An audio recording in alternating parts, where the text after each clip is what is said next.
Саламатсызбы, урматтуу көрүүчүлөр. ТМЖ телеканалында жана ошондой эле Т-медиа групптун Facebook'тагы баракчасында, YouTube'дагы баракчасында эксклюзивдүү маек бизде бүгүн сиздердин назарыңыздарда Оштун экс-мэри Мырзакматов Мелисбек Жошбаевич болмокчу. Сиздин Оштон кеткениңизге, Кыргызстандан кеткениңизге 6 жылдын жүзү болуп атат.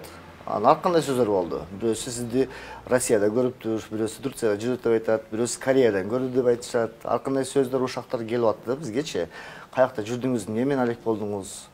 Ушул 6 жыл ичинде, ушул 6 жылдык өмүрүңүздү айтып берсеңиз. Туура. Эми мени ар жерден көрүшү мүмкүн. Тирүү жан болгондон кийин тиричилик кылыш керек. Качан мага милдет артылганда мен жакшы аткарууга аракет кылдым. Менден кийин бирөөгө милдет тагылса, ал аткарыш керек дегендей да. Биз баягы көп деле карьерист боло бербешибиз керек да. Мен сыртта жүрүп ошону көп кабыл алдым. Министр болгондо деле, президент болгондо деле өзүмө бүт жакшынакай элдин арасында аралашып, чарбалык ишин жасап жүрө берет. Ошондой эле мен дагы ошол салтты кабыл алып эле, ну башкасы келди, иштесин деп өзүмүн баягы тирүү жан болгондон баягы чарбалык иштер менен алектенип жүрдүм. Көп мамлекет кыдырдыңызбы? Эми керегине жараша ар кайсы мамлекетте болууга туура келди. Менин ушундай тагдырга туш келишим көпүрөдө эмес, башкасы да эмес, саясат. Шайлоо.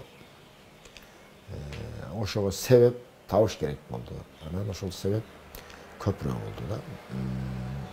Мен мыйзамдуулугуна карасак, ушул мен аткарган иштердин көпүрө боюнча кылмыш иши сотко өтүп, сотто 2016-жылы ошол президент Атамбаевдин убагында эле кылмыш курамы жоктугуна байланыштуу акталсын деген чечим чыккан 2016-жылы.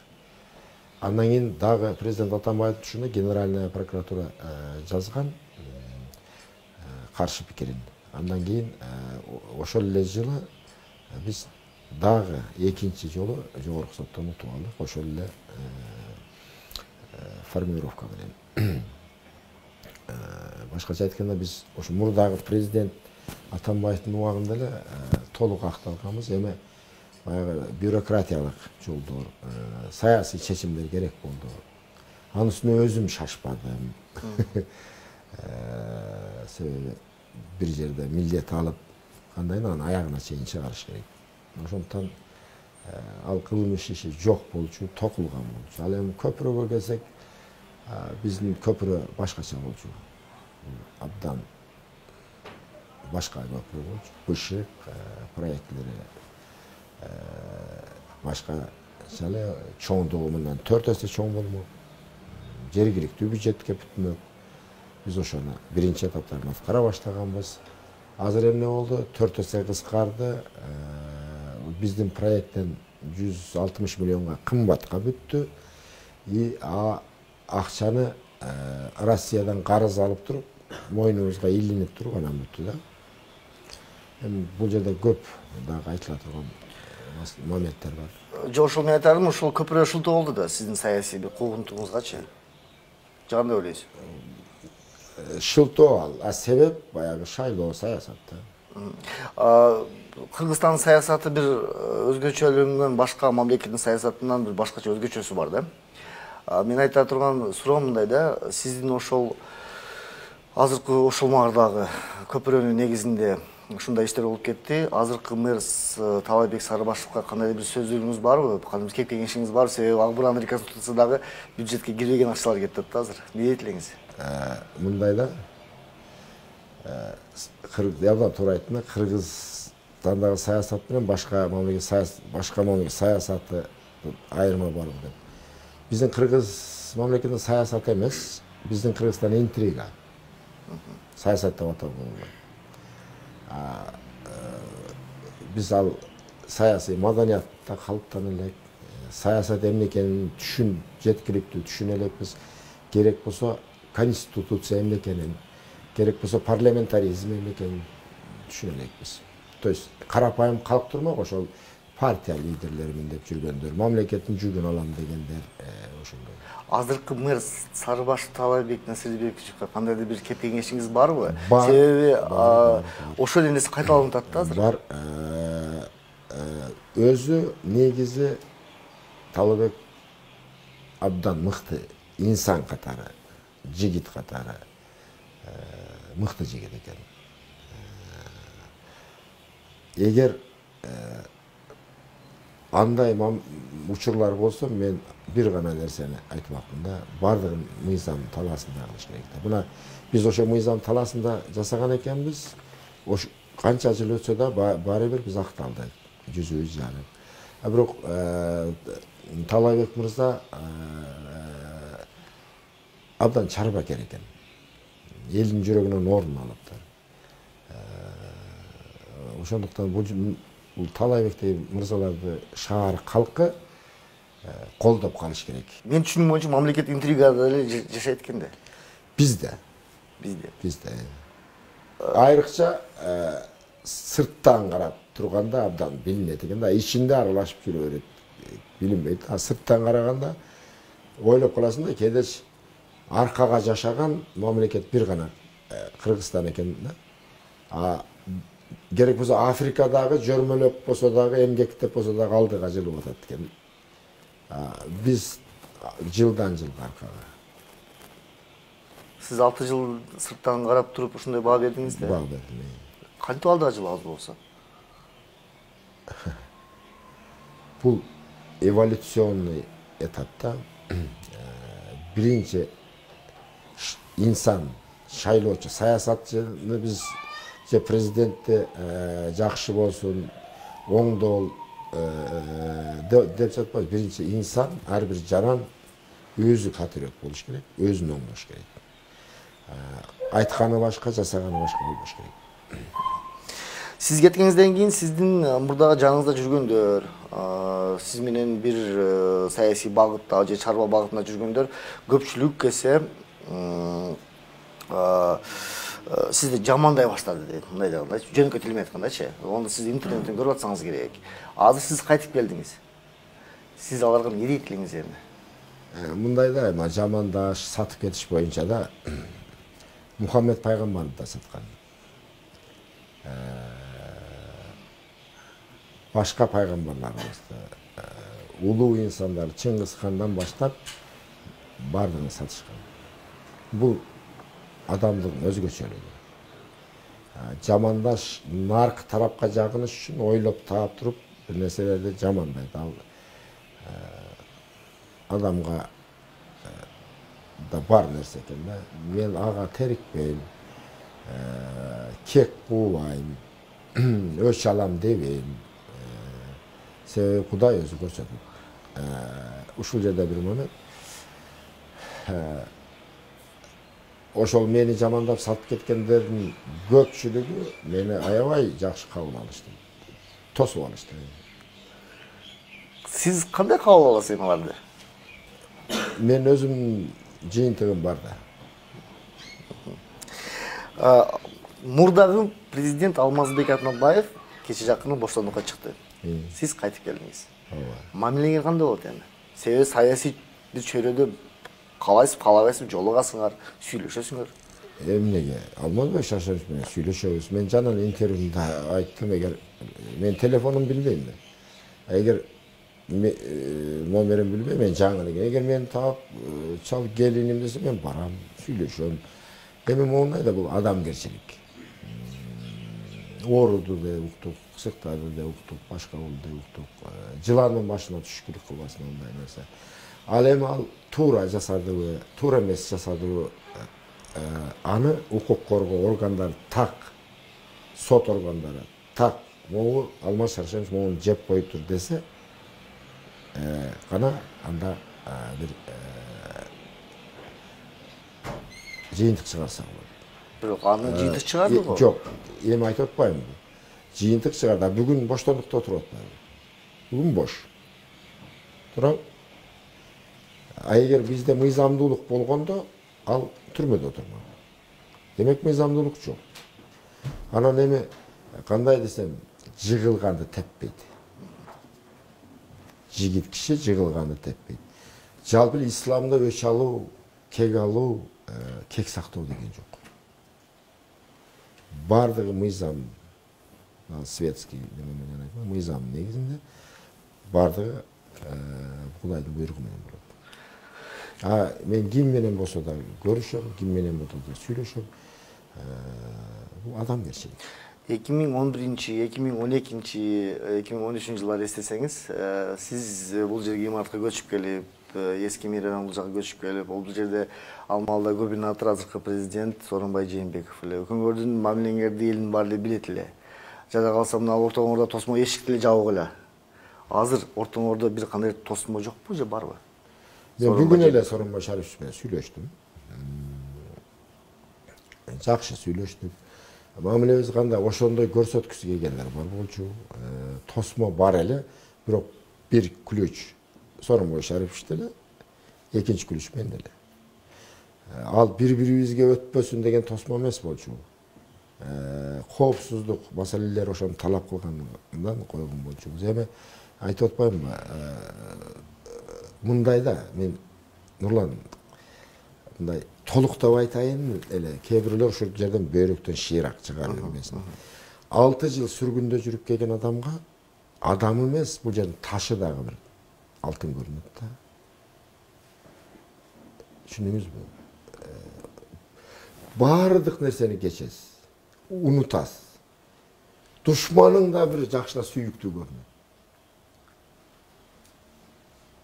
Сиз ошол сезимди башыңыздан өткөрө элексиз да. Маселен, мүмкүн мен сүргүнгө айдалбаган болгондо, бул жерде болгондо ой Атамбаев жаман, же болбосо ой Жээнбеков жаман демекмин. Бирок мен башка сыноолордон өтүп келдим. А жаман жакшылыгын Кудай териштирип алат. Бул наркы дүйнөдө. Бул дүйнөдө укук коргоо органдары териштирип алат. Мен жаран катары сен жамансың же пикирлерим болушу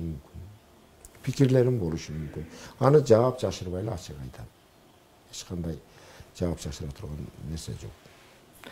Эми мына азыркы окуяларга жана сиздин келгениңизге токтолсок, сиз ушу 6 жыл ичинде 6 жылдан кийин кече жакында келдиңиз. Мына келгениңизге 2 күн болуп атат да. Анан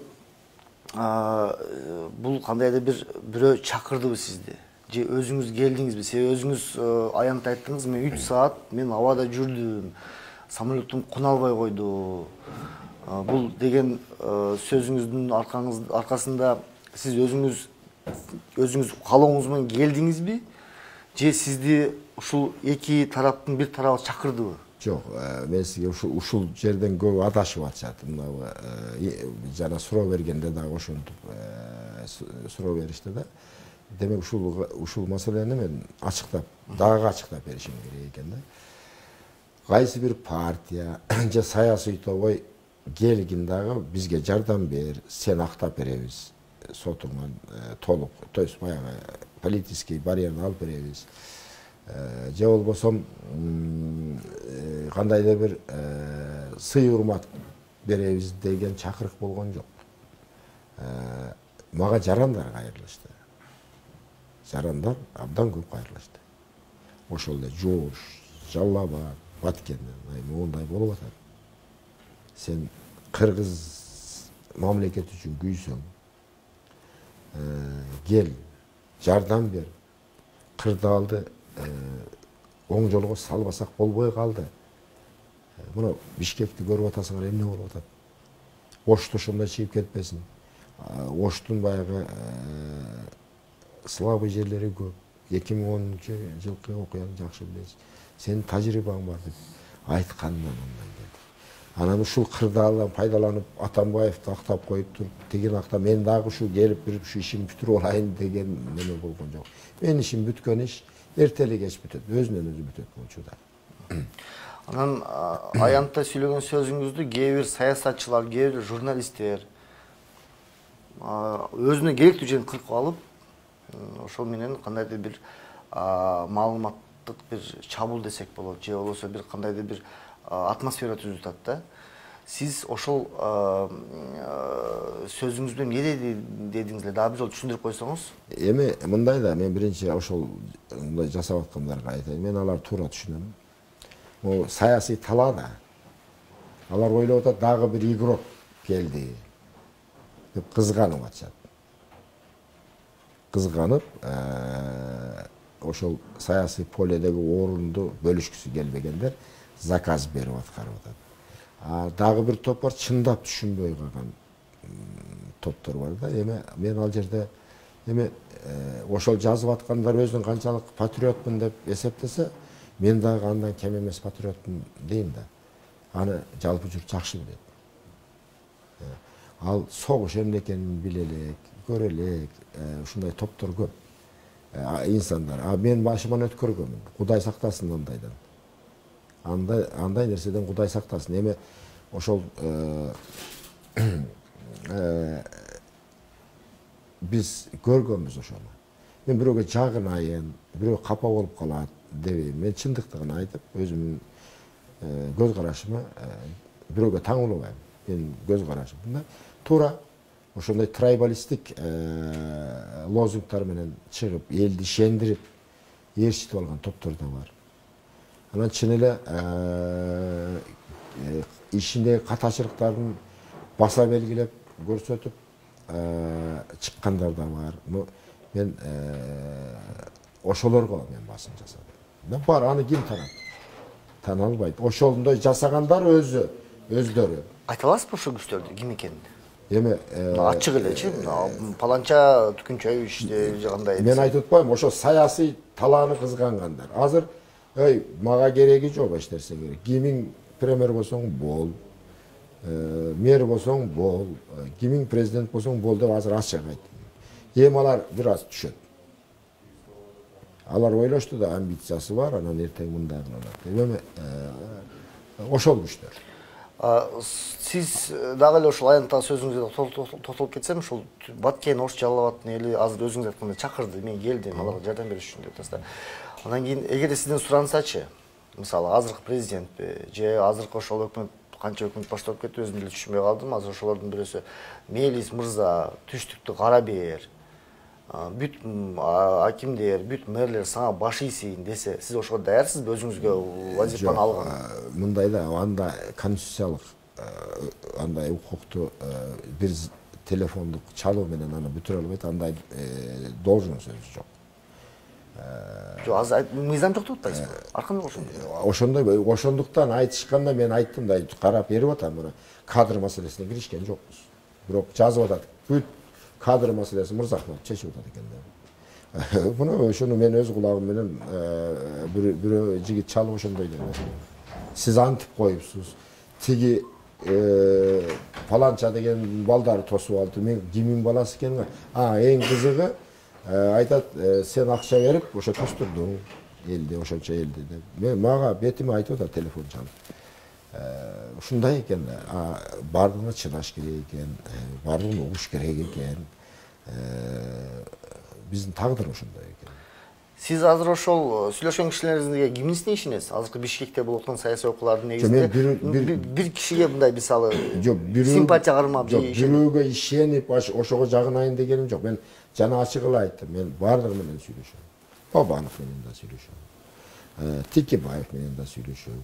Атамбаев менен да сүйлөшөм. Себеби мен бир нерсени алып алайын, жулуп алайын деген оюм жок. Ошол эле Камчыбек Кыдыршаевич менен сүйлөшөм. Ошол эле Садыр Нуркожоевич менен сүйлөшөм. Себеби биз тагдырлаш болдук. Сүргүндө бир жолугуп жүрдүк дегендей да. Абдан балейт этем. Бирок мен муну жакшы көрөм бул жигитти деп эле мен ушуну колдоп бергиле дей албайм. Мыйзамдуу жол менен барса, ким болсо, мен андан кызмат сурабайм. Мен могу бир тууганым бир ишке коюп бер дебейм. Колдоп колуңуздан келген нерсени жасайбыз. Ката кетирсе айта аласызбы? Конечно. Айтып атасызбы? Кимге? Ошол сиз айткан кишилерге. Мен байланыша албайм, байланайын. Men murdaa günü tünü geldim. Ondan keyin atamın uyuna gittim. Bu adam boyunca bugün ertemenen gelip buna Talabek Mırzaga kolumuzdan gelişince jardam kılıp atабыз. Sebebi buna mitingler oldu. Emne gerek var şu mitingler? Kimdi korkutkan жатабыз?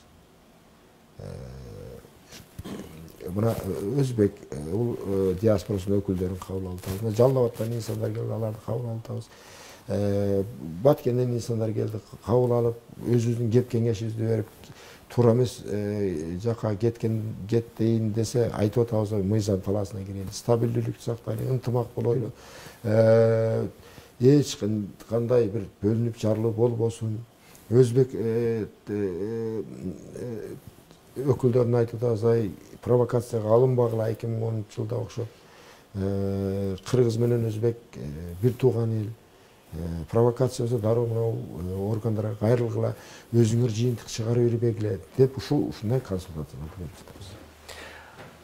Азыркы абалга өзүңүз кандай баа берет элеңиз? Кырдаал абдан оор.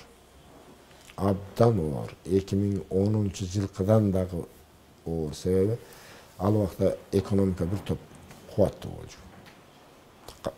Aslında bir nерселер бар эле. Азыр такыр кыйын. Pandemiya bir жагынан кекиртектеп турат. Бирок кышка даярдык деген нөл абдан кыйын. Саясий абалгачы? Саясий абал ар кандай провокациялык күчтөр бар. Керек болсо Кыргызстандын bir тарабына өрт коюп, эл ошол жака алаксаганда биз мондай bir жерлерди басып алайлы, алтынын уурдап кетели, могу должностду ээлеп алып бербей коелу, тууганымы кое койсом деген топтор толтур. Аны өзүңөр көрүп атасыңар. Мына маселен Бишкекте абетке чейин bir жетекчи болсо, абеттеги башка партия кууп, башкасын коюп атат. Мен уккандан 3 премьер-министр бармыш. Мына мен ушул Ошко келгенден бери эле 20 адам кандидатмыш мэр боло коем дегендер. 20 адам. Ар кимиси өзүнүкүн мен болушум керек, мен кыйынмын деп атат. Бул кыргыздар баардык карьерист экен. Деп та кеде ойлоп кетесиң да. Бирок акыл менен кадам жасаган жарандарыбыз көбүрөөк. Бирок баягы провокаторлор, карьеристтер, куйтулар ушул акыбалга алып келишти. Будан кийин эмне болушу мүмкүн дейсиз? Сооронбай Шариповичтин тагдыры эмне болот? Жогорку кеңештин тагдыры эмне болушу мүмкүн? Себеби кечетен бери ошол бир туңуйукка келип калды да мамлекет. Сиздин оюңуз кандай болот? Эми моундай да, биз мына сыртта жүрсөң, биздин мамлекетке абдан көз караш жаман.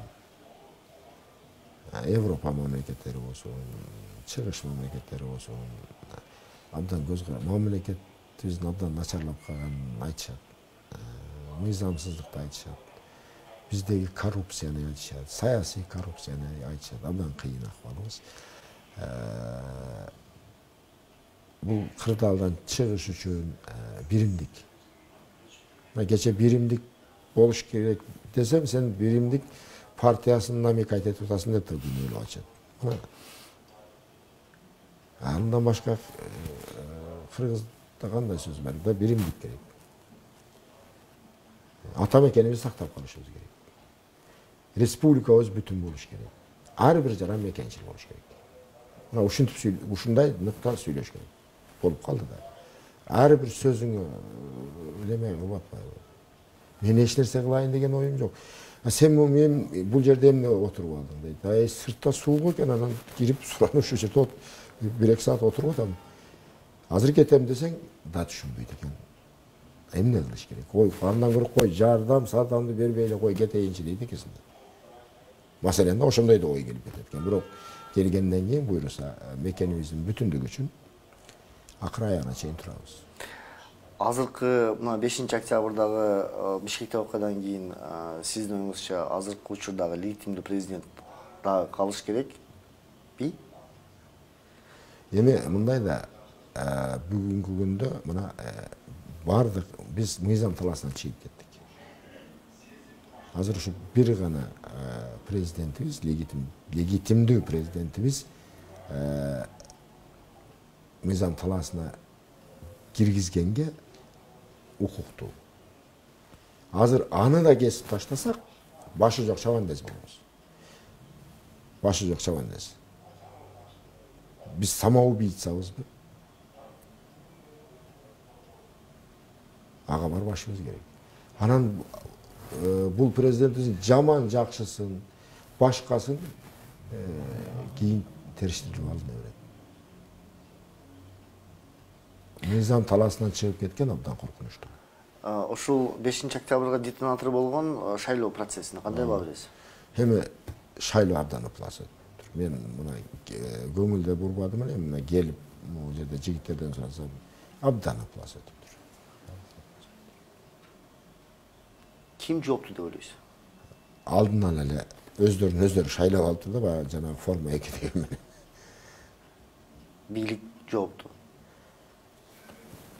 Бардыгыбыз жооптуу. Президент, премьер-министр, борбордук шайлоо комиссиясы, аны карай турган көзөмөл органдары, депутаттар, сатылган жарандарыбыз.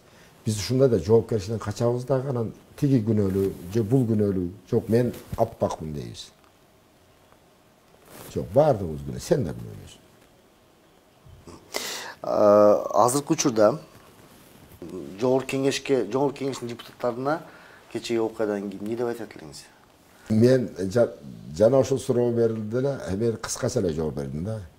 Кырдаалды кантип токтотса болот деди эле, мен айттым биринчи кезекте биздин саясатчыларыбыз буйтулугун токтотуш керек. Элге башканы сүйлөп, а жасаганы башка. Экинчи ушул маалымат каражаттардын өкүлдөрү кырдаалды туура чагылдырып, сатылбай, кимдир бир кайсы бир топтун кызыкчылыгында бир кадам жасабай, болгонун болгондой чагылдырып, чындыкты чагылдырып, элге жеткирип турсаң, анда кырдаалдан тез чыгабыз дейт. Азыр эле ар кандай карама каршы маалыматтар болуп атпайбы? Бири ак десе, бири көк дейт. Айтсаңыз, бүгүн саат 12-де Лейлекте Үмүтбек деген баланы жерге коюшту, жерге беришти да. Ошого бир баланын өлүмүнө ким күнөөлүү, ошол может быть ата энесине бир айткан сөзүңүз бардыр, көңүл айтып. Абдан кайгылуу окуя болуптур. Мен биринчиси сизден угуп атам азыр бул окуяны. Себеби мен бир интернет караганга убактым болбоду. Анан эми ата энеси кайгы башына түшүп турат экен. Кайрат элем. Кайрат белди бекем болуш керек. Эми дагы шайлоо болот да. Ооба. Барасызбы шайлоого? Улуттар биримдигинди кайтып түптөйсүзбү?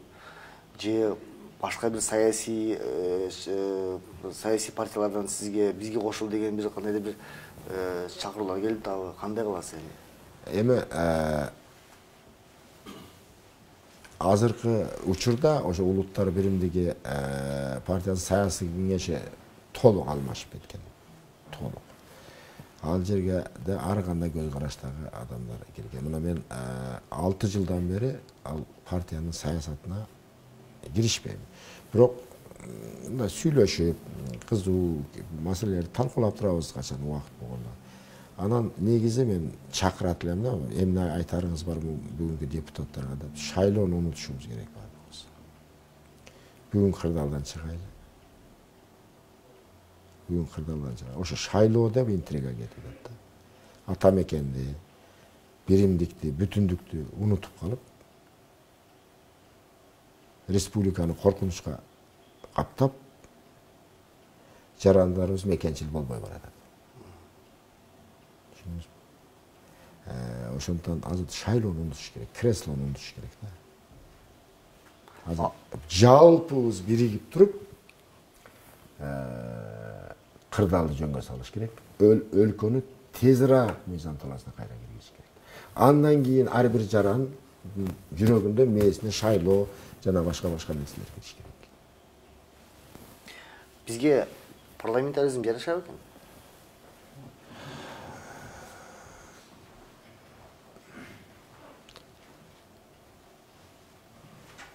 Эми мындай да, Biz komünizmden, sotsializmden zamanında SSR bağında çoğuyduk da. Bizge көп айтыр коммунизм болады, коммунизм болады. Коммунизм қандай болады ағай десек айтчылы. Вай ушунда бардық нәрсе бекер болады. Муңдай болады. Жыргал заман болады деп айтчылы. Анан биз ишенчелик. Ошондойларда парламентаризм деген окатты жеп көрөлүк да кыргыз. Бир аз ооз тийди эле, бир аз ачыгыраак болуп атат окшойт. Парламентаризм деген окат. Дагы көбүрөөк жесе дагы билинет да. Жарашабы, жарашпайбы, ич өтөбү, тиги андан кийин билинет. Менимче уже ичтер болуп баштады окшойт ал тамакчы болуп. Анда бизге бир эле президенттик башкаруу керек экен да. Баланс сакталыш керек баары бир. Ал абсолюттук эмес, но вертикал деп бийликтин вертикалда сакталыш керек, баланс сакталыш керек, күчтүү парламент болуш керек. Муунда чимкириктер келбеш керек. Кечиресиз, ошо силер депутат дебейт экенсиңер да, чимкирик дейт экенсиңер. Мен да силердин терминди колдонуп атпайм. Ошондо гана кырдаал жакшы болот. Мелис Жошпаевич, сизге чоң рахмат. Бизге ушул убактыңызды бөлүп, бизге маек бергениңизге. ТМЖ телеканал жана Т-медианын Facebook'тагы жана YouTube'дагы баракчасында сиздер менен мен Нурлан Адаев болдум. Сак саламат калыңыздар.